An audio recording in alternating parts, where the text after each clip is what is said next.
नमस्कार दोस्तों, स्वागत है आप सभी का सिंपली डिस्क्राइब इंग्लिश चैनल पर। मेरा नाम है दिनेश पंचाल। आज हम लोग क्लास 12th विस्टास बुक का एक और चैप्टर कवर करेंगे जिसका नाम है शुड विज़ार्ड हिट मम्मी। इस चैप्टर को हम फिर से यहाँ पर मैं यही कहना चाहूँगा कि जो विस्टास की आपकी बुक है उसके अंदर लिटरेचर बहुत अच्छा दे रखा है, जहाँ पर आपको कभी कभार एग्ज़ाम पॉइंट ऑफ व्यू के साथ ही आपको ये भी देखना है कि क्या वहाँ पर ऐसा कोई मैसेज है जो हमारे लिए आगे जाके बहुत ज़्यादा यूज़फुल हो सकता है, जिससे हम कुछ बातें सीख सकते हैं। कोई ऐसा इशू है जिसके बारे में हम शायद कभी नहीं सोचते हैं, उन इश्यूज़ को भी बहुत अच्छे तरीके से उठाया गया है। तो अच्छे तरीके से इस चैप्टर को देखेंगे अपन, धीरे धीरे चलेंगे और जहाँ तक हो सके वहाँ तक एक ही बार में चैप्टर को बहुत अच्छे तरीके से कंप्लीट करेंगे, इसके मैसेज, इसके थीम, इसके इवेंट्स के साथ ही। ठीक है, चलो स्टार्ट करते हैं। यहाँ पर सबसे पहले अबाउट द ऑथर को देखते हैं। यहाँ पर जॉन हॉयर अपडाइक, इनका लाइफ साइकिल जो है मार्च 18 1932 से जनवरी 27 2009 का रहा है। Was an American novelist, poet, short story writer and critic and literary critic. काफ़ी आप ये कह सकते हो कि मल्टी टैलेंटेड पर्सनालिटी रहे हैं अपने थ्रू आउट द लाइफ में। और उनका एक सबसे बड़ा अचीवमेंट है, one of the only 3 writers to win the Pulitzer prize for fiction more than once. ये एक ऐसे इंसान हैं, ऐसे 3 ही इंसान अभी तक हुए थे जिन्होंने फ़िक्शन के अंदर पुलित्ज़र प्राइज़ जो है उसको जीता था, और ये उनमें से एक है। पुलित्ज़र प्राइज़ होता क्या है, तो फिर मैं आपको इसके बारे में बताऊँ। ये यूएसए के अंदर दिया जाता है प्राइज़, और उन लोगों को दिया जाता है जो जर्नलिज़्म के अंदर कुछ एक्स्ट्रा ऑर्डिनरी अगर करते हैं, और लिटरेचर के अंदर साथ ही में। और या फिर आप ये कह सकते हो कि सोशल सर्विस जो है उसको भी कहीं न कहीं पर इंक्लूड किया जाता है। तो कहीं न कहीं पर ऐसा कहा जाना चाहिए, जो आर्टिस्ट होते हैं उनके लिए एक तरीके का प्राइस है, और जिससे उनको मोटिवेट किया जा सके। और ये उनमें से उन 3 राइटर्स में से एक थे जिनको ये प्राइज़ जो है वो एक या उससे अधिक बार मिला था। Updike published more than 20 novels, more than a dozen short story collection, as well as poetry, art and literary criticism. अगर उनकी जर्नी को देखा जाए तो उस जर्नी के अंदर शॉर्ट स्टोरी के कलेक्शंस अपन को नज़र आते हैं, साथ ही में नॉवेल्स भी उन्होंने लिखी हैं जिनकी संख्या यहाँ पर 20 से भी ज़्यादा बता रखी है, and children's book during his career, और उनके करियर में उन्होंने चिल्ड्रन बुक्स जो हैं उनको भी लिखा था। ठीक है, आगे देखते हैं। चैप्टर के इंट्रोडक्शन पर आते हैं अपन। Little children love to hear stories from their parents at bed time. ये उन बच्चों की बात कर रहा हूँ मैं यहाँ पर जो 3 साल की उम्र या फिर 2 साल की एज से लगा के वो बच्चे 10 साल की उम्र के होते हैं। उन बच्चों को क्या होता है, जब भी पेरेंट्स हो गए उनके या फिर उनके कोई फ्रेंड्स हैं, रिलेटिव्स हैं, अगर उनको कोई स्टोरी सुनाता है तो उन स्टोरीज़ के अंदर वो काफ़ी इन्जॉय करते हैं। और यहाँ पर जो कहानी बता रखी चैप्टर के अंदर, उसके अंदर भी कुछ ऐसा ही हमारे सामने सीन डेवलप होता है, जहाँ पर पूरी कहानी जो है वो स्टोरी से ही शुरू होती है कि एक फादर जो है वो अपनी डॉटर को स्टोरी सुनाते हैं, और वो बच्ची जो है उसकी हैबिचुअल हो जाती है। इनको बहुत अच्छा लगता है। और एक बात ये ध्यान रखना, बच्चे जब अपनी चाइल्डहुड में होते हैं और बहुत छोटी एज के अंदर होते हैं, उस समय उनको जो भी बताया जाता है उनको वो उसी तरीके से एक्सेप्ट करते हैं। फिर एक समय के बाद उनके मन में लॉजिक क्रिएट होते हैं, जहाँ पर वो क्रॉस क्वेश्चन करना शुरू करते हैं। लेकिन क्या होता है, पेरेंट्स कभी कभार इस चीज़ को इग्नोर कर जाते हैं कि बच्चों के क्वेश्चन जो होते हैं, अगर वो कुछ बोले तो ऐसा लगता है पेरेंट्स को कि बच्चा जो है वो सामने बोलने लग गया है, तो फिर वो क्या करते हैं, उन क्वेश्चंस को कहीं न कहीं पर नकार जाते हैं, और इसका परसेप्शन बच्चे के माइंड के ऊपर बहुत गलत पड़ता है। तो इन चीज़ों से उनकी मेंटालिटी सेट होती है और बच्चे क्वेश्चन पूछना छोड़ लेते हैं, आप ये कह सकते हो। और कहीं न कहीं पर आगे जाके उनके जीवन में वो एक तरीके से काफ़ी ज़्यादा प्रेशराइज़्ड फ़ील करते हैं खुद को, और खुद को कहीं न कहीं पे एक्सप्रेस नहीं कर पाते अच्छे से। तो उन चीज़ों का बहुत मायना है। Such stories are mostly fables and have no logic behind them. और जो स्टोरीज उन बच्चों को सुनाते हैं उनके पेरेंट्स, वो फेबल्स होती है, काल्पनिक कहानियाँ होती हैं, और उनके पीछे कभी कभार लॉजिक नहीं होता है। ठीक है, many a time parents make up stories out of their own head, और कभी कभार तो क्या करते हैं, मनगढ़ंत कहानियाँ जो होती है वो भी बच्चों को सुना देते हैं, और बच्चे इसको भी एंजॉय करते हैं क्योंकि वो उस एज के अंदर उनके पास उतना ज़्यादा लॉजिक नहीं क्रिएट होता है उनके माइंड के अंदर कि वो उन चीज़ों को क्वेश्चन कर पाए। एक सर्टेन एज के बाद ही वो क्लास जो है वो बच्चे अपने आप में डेवलप कर पाते हैं। Little children take them as literally true, और बच्चे जो हैं उसको कहीं ना कहीं पर वास्तविकता मान के बैठ जाते हैं। But as the child grows up, लेकिन धीरे धीरे जब वो बच्चा बड़ा होता है, ही बिकम्स इनक्विजिटिव। इनक्विजिटिव का मतलब होता है वो इंसान जो क्वेश्चन पूछता है। तो जैसे जैसे एज जाती है तो उनको पता पड़ता है कि नई चीज़ों को उसी तरीके से एक्सेप्ट नहीं करना, जहाँ पर अगर कोई रीज़नेबल क्वेश्चन पूछा जाना चाहिए तो फिर वहाँ उन बच्चों को पूछना है, और वो इनक्विजिटिव जो है वो बनते हैं। He begins to ask many questions. He wants to know why and how certain things happen. वो बच्चा जानना चाहता है क्या, क्यों ये चीज़ें होती हैं, और वाकई में अगर ऐसी चीज़ है तो फिर कैसे है। हर चीज़ के पीछे अब उनको कहीं ना कहीं पर एक सस्पेंस लगता है, और वो बच्चे चाहते हैं कि उन सारी बातों को बहुत अच्छे तरीके से समझा जाए। He wants to know the reason behind things. Sometimes parents take the questioning of the child as an affront. Affront का मीन क्या होता है, सामने बोलना है ना, किसी का सामना करना। They try to discourage it, और वो क्या करते हैं, बच्चे को तुरंत ही दबा देते हैं कि आप इस तरीके से कैसे बातें कर रहे हैं, जब आपको मैंने बोल दिया है तो फिर आपको ये बात मानना है। एक तरीके से अथॉरिटेटिव व्यू जो है वो पेरेंट्स का होता है अपने बच्चों के लिए। उनको बच्चों को पेरेंट्स की बातों को मानना है हर कीमत पर। ऐसा किसको लगता है, पेरेंट्स को लगता है, लेकिन हर बार ऐसा सच नहीं होता है। कभी कभार बच्चे अगर कुछ क्वेश्चन पूछे तो फिर उनको सही तरीके से जवाब देना चाहिए, और अगर आपको लग रहा है कि ऐसा कोई अच्छा जवाब नहीं है तो फिर भी अगर आप उन बच्चों को कोई चीज़ बताएं तो उनको अपने विश्वास में लेके बताएं। तो वो बच्चे जो है वो आपकी बातों को समझेंगे, और एक तरीके से बच्चे रीजनेबल बनेंगे, और उनकी जो एबिलिटी है क्वेश्चनिंग करने की, वो एबिलिटी जो है उसको खोएंगे नहीं वो। ठीक है, आते हैं नेक्स्ट स्लाइड के ऊपर, जहाँ पर और कुछ बातें बता रखी है बच्चों के बारे में। They want the child to accept as true whatever is said to him. वो चाहते हैं कि बच्चा उसी बात को एक्सेप्ट कर ले जो उसको बताया गया है। ठीक है, यहाँ पर आप देख सकते हो, यहाँ ये जो माँ है बच्चे को कोई चीज़ बता रही है, और बच्चा जब क्रॉस क्वेश्चनिंग करता है तो माँ जो है वो पसंद नहीं करती, गुस्सा हो जाती है। Is such an attitude desirable? बहुत बड़ा सवाल है ये। क्या इस तरीके का एटीट्यूड होना चाहिए क्या एक इंसान के अंदर? This story poses this very question, और इस स्टोरी को पढ़ने के बाद हम उसी क्वेश्चन पर आएंगे। A father tales his child a story out of his head. The child interrupts him a number of times. She raises questions whenever she feels that the story is wrong. एक बच्ची है, उसके father उसको story सुनाते अलग अलग तरीके की, वो भी अपनी मनगढ़ंत कहानियाँ होती हैं कुछ, ताकि उस बच्चे की आदत पड़ गई थी एक लंबे समय से अपने फादर से कहानी सुनने की। तो इस बार जब उनसे क्वेश्चन कहानी जो है वो बताती है तो बच्ची क्या करती है, कई बार उसको इंटरप्ट करती है अपने फादर को, और ये चीज़ जो है वो कहीं ना कहीं पर फादर को पसंद नहीं आती है। The father feels himself caught in an अगली मिडल पोजिशन, और वो ऐसा मानते हैं कि यार कि मैंने ऐसी कोई स्टोरी बना दी है जिससे शायद जस्टिफिकेशन नहीं है जिस बात का उनके पास। पेरेंट्स को ये बात फील होती है। He does not know whether he should accept the child's version और stick to his own.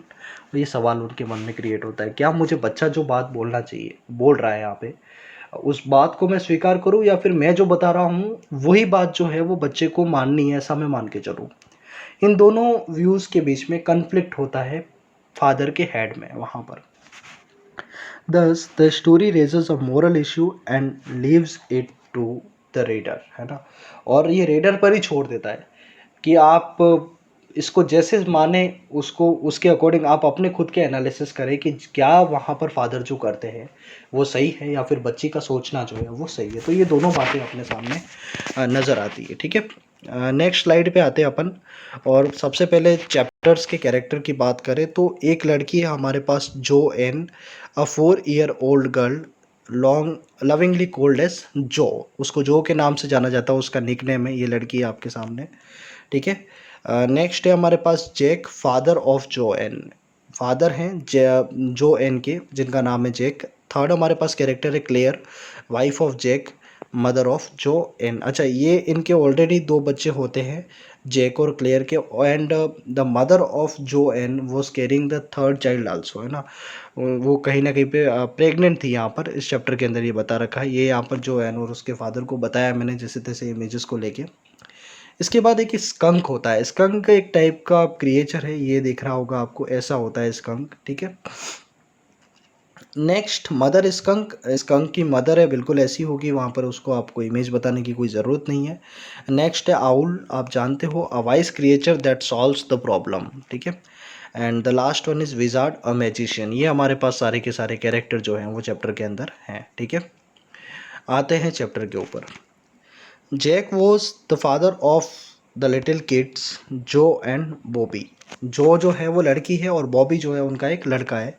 His wife Claire was carrying their third child. Jack would tell a story to his daughter Joe out of his head in the evening and for Saturday naps. होता क्या था, ये एक routine सा बन गया था कि बच्चे को कहानी सुनने के बाद ही सोने की आदत थी। तो हर बार जैक जो है हर रात को इवनिंग के टाइम में, और जब वो सोती थी तो उस समय क्या करते थे, कहानियाँ सुनाते थे जो को। और जो उन कहानियों को सुनते सुनते ही सो जाती थी। वो नैप के अंदर आ जाना मतलब झपकी ले लेती थी, तो फिर आप वो सो वहाँ पर वो उसी समय कहानियों को सुनते सुनते जैसे सोती थी। लेकिन अब क्या हो गया है कि जैक जो एन जो है वो बड़ी होती जा रही है धीरे धीरे। देखते आगे, आपको बता रखा है यहाँ पे। This custom of story telling began when Jo was 2 years old. और ये तब से शुरू हो जब जो है वो 2 साल की थी। And it was continuing for the last 2 years। और अब 2 साल हो गए ये प्रोसेस चलते चलते, कहानी रोज की रोज सुनाते सुनाते। तो मतलब जोएन जो है वो अब कितने साल की हो गई यहाँ पे, 4 years की हो गई है। Each new story only differed a bit from the basic tale. और एक बेसिक टेल होती थी, उसी से के अंदर छोटा मोटा चेंज जो है वो फादर बनाकर और बच्ची को सुनाते थे। There always was a small creature. हर कहानी में एक छोटा क्रिएचर होता था, यूजुअली नेम्ड रोजर, जिसका नाम क्या होता था, रोजर होता था। फॉर एग्जाम्पल, कभी उनको लग रहा है कि फिश को लेना है तो फिर उसका नाम क्या होता था, रोजर फिश। स्क्वेरल को लेना है तो स्क्वेरल, और रोजर चिपमंक को लेना है तो ये चिपमंक हो गया। ये देखो, ये चिपमंक है आपके सामने, ये स्क्वेरल है, और ये कौन है, फिश है। He always had some problem and he would go to the wise old man. और क्या होता था, ये जो रोज़र है हमारे पास कैरेक्टर, इसके पास कोई ना कोई प्रॉब्लम होती थी, और ये उस प्रॉब्लम के सॉल्यूशन के लिए कहाँ पे जाता था, एक वाइस आउल रहता था उनके वहाँ पर, उसके पास ही जाते थे। The owl would tell him to go to the wizard. और वो जो आउल जो है वो उनको क्या सजेस्ट करता था कि उनको कहाँ जाना चाहिए, एक विजार्ड के पास जाना चाहिए, who would perform a magic spell that solve the problem. और क्या होता था, वो कोई जादू करता था और उससे क्या होता था, उस रोजर जो था उसकी प्रॉब्लम सॉल्व हो जाती थी। The wizard in turn would demand in payment a number of pennies greater than the number Roger creature had. और क्या होता था, जैसे ही वो विजार्ड अपना काम करता था तो फिर उसके बदले में वो पेमेंट लेता था रोजर से। और वो पेमेंट जो है वो यूजुअली ज़्यादा होता था जितना रोजर के पास होता था। रोजर यहाँ पर कोई भी क्रिएचर हो गया, फिश हो गया, स्क्वेरल हो गया, या फिर आप कोई चिपमंक हो गया, ठीक है। तो जो भी कैरेक्टर होते थे वहाँ पर उनसे वो पैसा मांगता था, और उतना पैसा मांगता था जितना उनके पास होता नहीं था, ठीक है। But at the same time he would direct the animal to a place where the extra pennies could be found. लेकिन ऐसा नहीं है कि वो पैसा मांग के बैठ जाता था, वो ये भी बताता कि तुमको ये पैसा जो है वो कहाँ से मिल सकता है, ठीक है। और वो उस प्लेस का लोकेशन बता देता कि तुम इस जगह पे चले जाओ और तुम्हारी जो एक्स्ट्रा पेनिस की रिक्वायरमेंट है वो वहाँ पे जाके पूरी हो जाएगी। Then Roger would become so happy that he played many games with other creatures. और फिर क्या होता था, वो रोजर काफ़ी खुश हो जाता था, बाकी सारे क्रिएचर्स के साथ जाके खेलता था, खुश हो जाता था वो। Roger then would go home to his mother just in time to hear the train whistle that brought his daddy home from Boston। उसके फादर कहाँ काम करते थे, बोस्टन में काम करते थे, रोजर के, ठीक है। यहाँ पे जो भी बातें बता रखी है वो एक क्रिएचर के बारे में बता रखी है जो रोजर था, ठीक है। और रोजर में मैं आपको बता चुका हूँ अलग अलग टाइप के एनिमल्स थे। तो यूजुअली इस तरीके की कहानियाँ होती थी, ठीक है।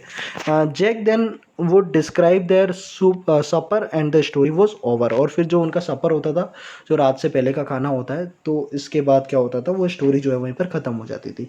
अच्छा, यहाँ पे आप देखना, भूल गया मैं बताना आपको। Roger then would go home to his mother just in time to hear the train whistle that brought his daddy home from Boston. मतलब ये था कि रोजर उस टाइम ही वहाँ पे चला जाता था जिस समय उसके फादर जो हैं वो एक ट्रेन से आते थे, बोस्टन पे काम करके आते थे। तो ये इस तरीके का बता रखा है। फेबल से काल्पनिक है तो मान के चले कोई सच्चाई नहीं है। अब आप ये खुद सोच सकते हो कि अलग अलग क्रिएचर है, मानो कोई फिश है तो उसके फादर जो हैं वो ट्रेन से कैसे आएंगे। तो आपको एक्सेप्ट करना है, यहाँ पर आपको कोई क्वेश्चन नहीं करना है, ये बात मान के चले। ऐसा नहीं कि सर बच्ची क्वेश्चन कर सकती है तो हम क्यों नहीं, बिल्कुल आपको नहीं करना है। आपको जो चीज़ें बता रखी है, बड़े हो चुके हो आप, क्लास 12th के स्टूडेंट हो, ठीक है। चलो आगे देखते हैं। Jack found this story telling session specially tiring on Saturday. लेकिन ये जो स्टोरी टेलिंग का उनका प्रोसेस चलता था, इसमें क्या होता था कि जैक जो है, जो इनके फादर हैं, वो काफ़ी ज़्यादा टायरिंग फील करते थे, स्पेशली सैटरडे के दिन। होता क्या था, बिकॉज जो नेवर फेल अस्लीप इन नैप्स एनीमोर। अब वो इतनी बड़ी हो गई थी कि वो बहुत इजीली सोती नहीं थी। वन सैटरडे जैक आस्क्ड जो about home the story should be today. और एक दिन क्या हो गया, वही यूजुअली उनका शेड्यूल जो चलता था उसके अकॉर्डिंग ही जो को पूछा जैक ने, अच्छा बताओ जो, आज तुम किसके बारे में कहानी सुनना चाहोगे। तो उसने कहा रोजर स्कंक। ठीक है, स्कंक क्या है, ये इस टाइप का एक क्रिएचर होता है, ठीक है। सी सेड फॉर्मली, उसने बिल्कुल निश्चितता से कहा हाँ आज तो मुझे कहानी जो है वो स्कंक के बारे में ही सुननी है, आप मुझे सुनाओ। A new animal they must talk about skunk at nursery school. और उसका ऐसा मानना है कि नर्सरी के स्कूल्स जो होते हैं वहाँ पर भी इसकी बात होनी चाहिए, एक नया एनिमल है ये, ठीक है। Jack started the story of the tiny creature skunk who lived in the dark deep woods. वो इस तरीके के वुड्स में रहता था स्कंक जो है। His name was Roger skunk. बता चुका हूँ, जो भी क्रिएचर होता था उसके आगे आपको क्या लगा देना है, यहाँ पर रोजर लगाना है, तो वो ही उनके पूरी स्टोरी का प्रोटेगनिस्ट होता था। And he smelled very bad. लेकिन इसके साथ प्रॉब्लम क्या थी, स्कंक के साथ, इसकी स्मेल जो है वो बहुत ज़्यादा बुरी थी, ठीक है। कोई भी इसको मतलब कुछ देर भी इसके साथ रह नहीं सकता था, ठीक है। वहाँ से उसको भागना होता था, इतना गंदा बाजता था ये। He smelled so bad that other animals of the jungle would not play with him. They would run away and Roger skunk would stand there all alone. और जब भी कभी रोजर स्कंक दूसरे एनिमल्स, दूसरे क्रिएचर के पास जाता, तभी क्या होता, बाकी के सारे एनिमल्स हैं उसको छोड़ के वहाँ से चले जाते, क्योंकि वाकई में उसकी स्मेल बहुत ज़्यादा बुरी थी और वो उस स्मेल को बाकी एनिमल्स बियर नहीं कर पाते थे। तो फिर जब भी वहाँ पे रोजर स्कंक जाता तो बाकी के एनिमल्स जो है वहाँ पर उसको छोड़ के चले जाते। अब होता क्या है, Roger skunk went to the wise old owl, है ना। देखो बता चुका हूँ मैं आपको, स्टार्टिंग से ही इसी तरीके की थीम होती थी उनकी हर स्टोरी की। लेकिन थोड़ा बहुत एंड जो है उसके अंदर वो कुछ चेंजेस बना लेते थे और फिर क्या होता था, वो बच्ची इसी दरमियान सो जाती थी। And told his problem. और ये प्रॉब्लम जो है वो उस आउल को बताती है जाकर, ये स्कंक जो है वो बताता है ऊपर जाकर। The owl asked the skunk why he did not see the wizard. उसको क्या बोला, आप एक काम करो विजार्ड से जाके मिलो। Then he went to the wizard and told that he smelled very bad and all the little animals used to run away from him. उसने जो प्रॉब्लम थी वो विजार्ड को जाके बताई। विजार्ड क्या होता है, जादूगर होता है, ठीक है, ये दिख रहा होगा आपको। The vice owl had told wizard that he could help in that manner. और उसने क्या बताया कि वो विज़ार्ड जो है वो आपकी इस तरीके से हेल्प कर सकेगा, तो अनडाउटेडली आपको एक बार जाना चाहिए, उससे मिलना चाहिए। The wizard took his magic wand and asked Roger skunk what he wanted to smell like. और फिर ये वैंड जो होता है, इस तरीके का मैजिक वैंड होता है उसके पास, विज़ार्ड के पास, और विज़ार्ड ने उसको पूछा आप ये बताओ, ठीक है आपकी स्मेल बुरी है लेकिन आप किसके जैसी स्मेल चाहते हो। तो वो तो खुश हो गया, उसने कहा ठीक है यार, विज़ार्ड जो है वो तो मेरा काम कर देगा अच्छे से। Roger skunk told him that he would like to smell like roses. वो किसी स्मेल चाहता था, गुलाब की जैसी स्मेल जो है वो चाहता था। उसने कहा इतनी अच्छी स्मेल होगी तो अनडाउटेडली काफ़ी सारे दूसरे क्रिएचर है वो मेरे पास आएंगे वहाँ पे। The wizard chanted and Roger skunk started smelling like roses. और उसने अपना पूरा जादू दिखाया और स्कंक जो वो अब किसकी तरह स्मेल करने लगा, बिल्कुल रोजेस की तरह। अब फिर देखते हैं आगे क्या होता है।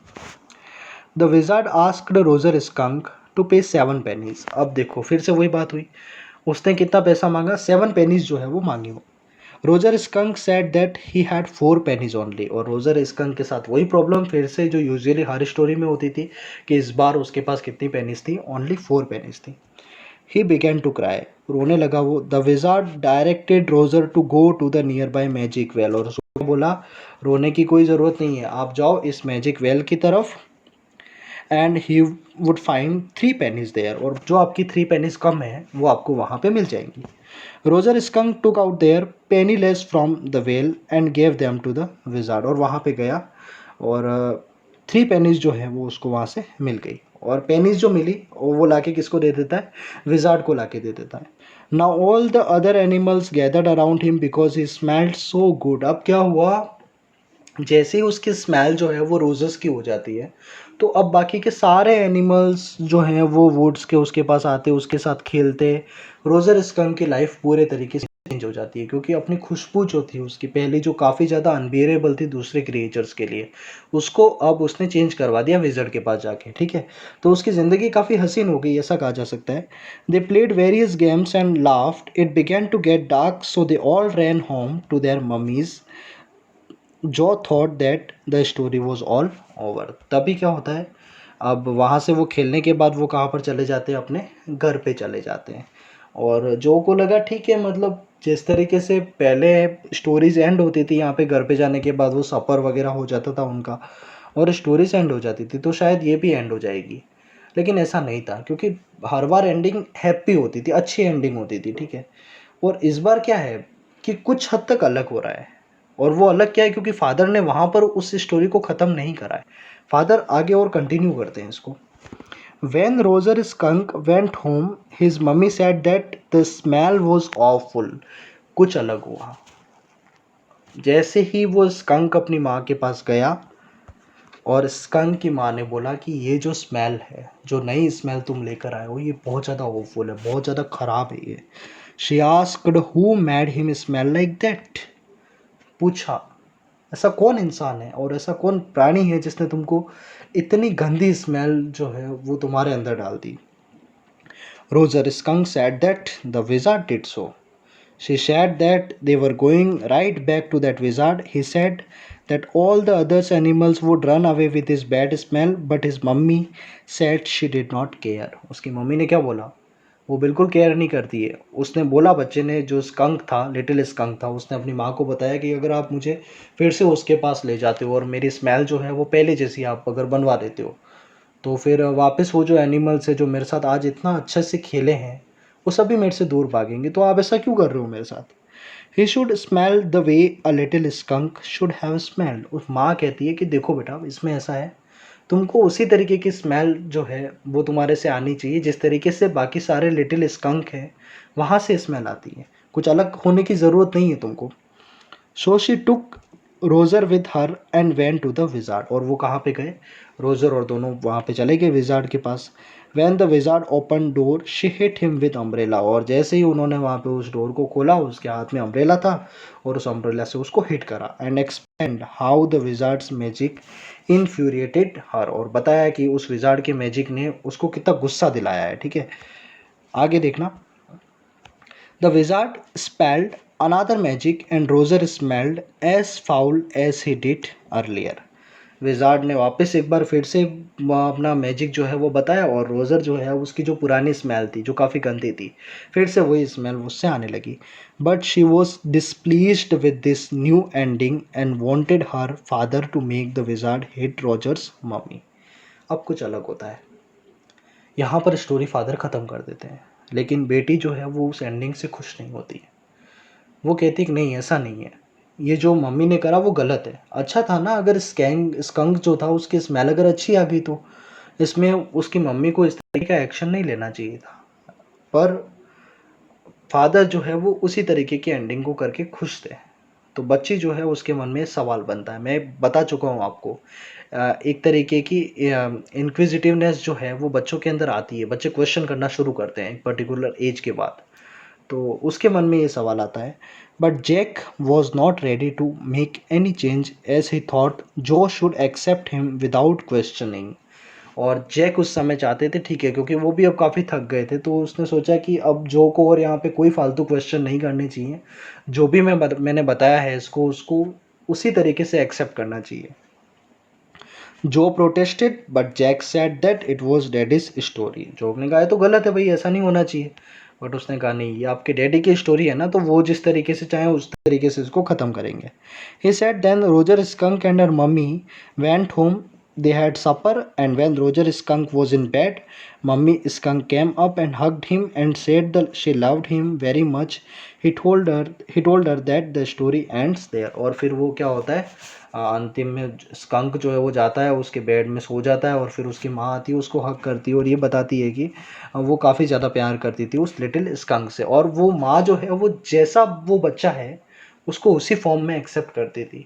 कोई मॉडिफाइड वर्जन माँ को उस रिक्वायरमेंट नहीं थी उसको प्यार करने के लिए। और यहाँ पर एक चीज़ और भी बता रखी है कि the love of the mother is pure, है ना, माँ का प्यार जो है वो काफ़ी प्योर होता है, काफ़ी पवित्र होता है, उसको किसी तरीके के मॉडिफिकेशन की ज़रूरत नहीं है। एक बच्चा किसी भी तरीके का हो तो माँ जो है उसको बिना स्वार्थ के प्यार कर सकती है। एक थीम जो है हमारे सामने ये भी उभर कर आता है जो उसके पापा उसको बताना चाह रहे थे। ठीक है, चलिए देखते हैं यहाँ पर आगे।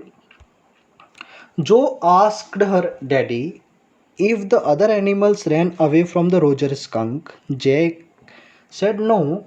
They finally got used to the way Roger skunk was and did not mind it at all. अब देखो, जो ने सवाल करा कि अब ऐसा नहीं होगा क्या कि वो बाकी के जो एनिमल्स हैं वो फिर से रोजर स्कंक से दूर भागेंगे, तो फिर पापा ने जवाब दिया नहीं, अब ऐसा नहीं था, क्योंकि अब जो बाकी के एनिमल्स थे वो इसके यूज टू हो गए थे इसकी स्मेल के, और फिर उन्होंने कुछ टाइम के बाद इसके लिए ऑब्जेक्शन करना भी छोड़ दिया। Jo commented that she was a stupid mommy, और उसने कहा बिल्कुल स्टूपिड सी मम्मी थी वो। He asked her to have a long nap as her brother Bobby was also sleeping. तो अब उसने बोला ठीक है अब तुम सो जाओ, बॉबी जो है वो भी सो गया है। Joe told him that she wanted him to tell her the story the next day that wizard took that magic wand and hit that mummy। तो उसने यूँ कहा कि अब मुझे अगले दिन ऐसी कोई स्टोरी सुनाना जिसमें जो विजार्ड जो है वो क्या करेगा, जाकर उसकी मम्मी को हिट कर देगा, क्योंकि उसने बहुत बुरा करा। छोटी बच्ची है, देखो यहाँ पर आप उसके लॉजिक को क्वेश्चन नहीं कर सकते, ठीक है। और इस कहानी में कई सारी चीज़ें ऐसी भी हैं जो आपको माननी है, क्योंकि रोजर स्कंक के फादर जो रोजर जो अपना क्रिएचर है उसके पेरेंट्स जो हैं वो कभी भी ट्रेन से नहीं आ जा सकते हैं। एक बात ये भी आपको स्वीकार करनी है, आपको यहाँ पर अपने लॉजिक को नहीं लगाना। दूसरी बात ये है, आपने देखा कि जो स्कंक की माँ जो है वो अम्ब्रेला लेके जाती है, ये पॉसिबल नहीं है उसका अम्ब्रेला लेकर जाना, विजार्ड को हिट करना, लेकिन आपको स्वीकार करना पड़ेगा इस बात को। Right over the head, Jake said that it was not the story. The point is that the little skunk loved his mummy more than he loved all the other little animals. Story ये है कि जो little skunk था वो सबसे ज़्यादा अपनी माँ से प्यार करता था, और वही चीज़ माँ के साथ भी थी कि वो भी सबसे ज़्यादा उस लिटिल स्कंक को प्यार करती थी, और उन दोनों का प्यार जो है वो प्योर था, उसमें किसी तरीके की मॉडिफिकेशन की कोई ज़रूरत नहीं थी। ये बात जो है वो फादर जो को बताते हैं। She knew what was right, but Joe insisted that tomorrow he should say that the wizard hit that mummy. Jack said that he would see and asked her to sleep. तभी वापस क्या होता है, वो कहती है कि अगले दिन ऐसा होना चाहिए कि विजार्ड को हिट करना है, ठीक है। और तभी Jack said that he would see and asked her to sleep. उसने कहा ठीक है देखेंगे कल क्या होता है, अभी एक काम करो तुम सो जाओ आज के लिए। तो इस तरीके से वो जो को सोने के लिए जाते हैं और फिर वो नीचे जाते हैं। He close the door and went down stair, वो उसने डोर क्लोज करके नीचे जाते हैं। क्लेयर कौन थी यहाँ पर, जैक की वाइफ, जो की मम्मी थी, ठीक है। Was striking the chair rail with a dipped brush. देखो वो क्या कर रही थी, ये जो ब्रश, एक ब्रश के साथ वो क्या कर रही थी, चेयर रेल को साफ कर रही थी। चेयर रेल क्या होती है, ये जो दीवारों के ऊपर जहाँ पे चेयर रखते हैं, ठीक है, उसके पीछे ऐसी मोल्डिंग बनाई जाती थी जिससे दीवारें जो है वो ख़राब नहीं हो। Above him foot steps vibrated, और उसने जैसे ही देखा कि उसके ऊपर जो है वो कुछ फुट स्टेप्स वाइब्रेट हो रहे हैं। This were Jo's footsteps, लेकिन इस बार क्या हुआ, जो है वो भी अपने फादर के साथ नीचे आती है। He threaten to beat her and then the foot step slow down. तभी वापस फादर जो है वो अपनी बच्ची को डराते हैं और बच्ची जो है वो चली जाती है। और बोला जाता है उसको कि तुमको पीटा भी जा सकता है, मतलब आंखों से ही वो इशारा कर देते हैं कि ये गलत है, तुम जाओ सो जाओ, क्योंकि मैंने तुमको स्टोरी भी सुना दी है और अब तुमको किसी भी तरीके का और प्रोटेस्ट और हंगामा खड़ा नहीं करना चाहिए। Claire observe that it was a long story, he simply said the poor kid. अब क्लेयर जो है वो मजाक में कहती है, यार कितनी लंबी स्टोरी आज तो सुनाई है तुमने, बेचारा बच्चा है ना, इस तरीके के वो कमेंट करती है और फिर वो पेंटिंग करने चली जाती है। He watched his wife working hard on the wood work, she was doing painting work. इस बार क्या कर रही थी, कुछ देर बाद ही, जैसे कि जब वो नीचे आया उस समय तो क्या कर रही थी, ये इसको साफ कर रही थी, चेयर रेल जो होती है, और फिर इसके बाद वो क्या कर रही थी, पेंटिंग कर रही थी। Thus the writer displays about authority on one hand and child's inquisitiveness on other. तो इसी तरीके से ये जो स्टोरी है, अपनी चैप्टर है, वो भी ख़त्म होता है। और यहाँ पर क्या चीज़ें बता रखी है वो मैं आपको बताता हूँ। पहली बात तो ये कुछ थीम्स हमको बता रखे हैं। एक तो माँ और बच्चे का प्यार किस तरीके का होता है। दूसरी बात कि पेरेंट्स जो होते हैं वो काफ़ी ज़्यादा अथॉरिटेटिव हो जाते हैं बच्चों को लेकर, कि मतलब पेरेंट्स जो बोल रहे हैं वो बातें जो है वो बच्चे स्वीकार करें, और वहाँ से बच्चों के माइंड में परसेप्शन क्रिएट होते हैं। ठीक है। देखो ऐसा है, कुछ अच्छे एग्जांपल्स को यहाँ पे लिया जा सकता है अगर आप बच्चों की मेंटालिटी को समझना चाहो तो। ठीक है। अगर आप देखना, छोटे बच्चों के साथ ये हमेशा होता है, अगर आप उनको किसी चीज़ को करने के लिए मना बोलते हो ना, तो वो अलग ही तरीके का लॉजिक लगाते हैं। आप बोलते हो कि बेटा एक काम कर, इस रिमोट के साथ खेलना मत, तो फिर वो बच्चा ये नहीं सोचेगा उस समय कि मुझे रिमोट के साथ खेलना है या नहीं खेलना है। ठीक है। बच्चे के मन में अलग सवाल उठेगा कि नहीं, अच्छा मैं रिमोट से खेल सकता हूँ। ठीक है। वो इस तरीके की बात को सोचेगा, वो आपकी ना वगैरह को कुछ नहीं समझ रहा है। उस टाइम के अंदर उनका सबकॉन्शियस माइंड बहुत अच्छे तरीके से एक्टिव होता है, और उसको जो चीज़ें बोली जाती है उसको इस लेवल से स्वीकार करता है बच्चा। और उसी समय से अगर आप छोटी छोटी चीज़ों को, जो इंस्ट्रक्शन उसके पेरेंट्स से उसको मिलते हैं, उसके फ्रेंड्स से उसको मिलते हैं, जो उसके रिलेटिव्स अगर उसको किसी तरीके के इंस्ट्रक्शन देते हैं, तो बच्चा उनको फॉलो करता है और उसकी मेंटालिटी जो है वो उसी तरीके की सेट हो जाती है। यही रीज़न है कि हम जब स्कूल के अंदर देखते हैं, कुछ बच्चे अपन को अलग माइंडसेट के नज़र आते हैं, कुछ बच्चे बहुत ज़्यादा खुल के बात करते हैं, कुछ बच्चे काफ़ी ज़्यादा प्रेशराइज फील करते हैं। इन सारी चीज़ों के पीछे कहीं ना कहीं पर पेरेंटिंग का बहुत बड़ा रोल है। पेरेंटिंग किस तरीके से की जानी चाहिए, उसके बारे में निश्चित तौर पे कई सारे पेरेंट्स जो हैं वो आज भी अनअवेयर है। तो आपकी पेरेंटिंग का इम्पैक्ट आपके बच्चे के ऊपर पड़ेगा, ये बात वास्तविक है। आपको ज़्यादा अथॉरिटेटिव ना होके बच्चों को बच्चों की तरह समझाएं, तभी वो बच्चे जो हैं वो आपकी बातों को लेकर थोड़ा सा उनको विश्वास बनेगा आपके लिए मन में, है ना। तो ये ऐसी सारी कई बातें हैं, कहने को तो और भी कुछ कहा जा सकता है इसके बारे में, और वीडियो लंबा हो सकता है, लेकिन मैं नहीं चाहता इस वीडियो को और ज़्यादा लंबा किया जाए। होप सो कि आपको चैप्टर समझ में आया होगा। फिर से मिलते हैं एक बार एक और नए चैप्टर के साथ, जहाँ पर हम अब नेक्स्ट चैप्टर जो लेंगे वो हमारा एक बहुत इंपॉर्टेंट चैप्टर है, इवान स्ट्राइजन ओ लेवल। ठीक है।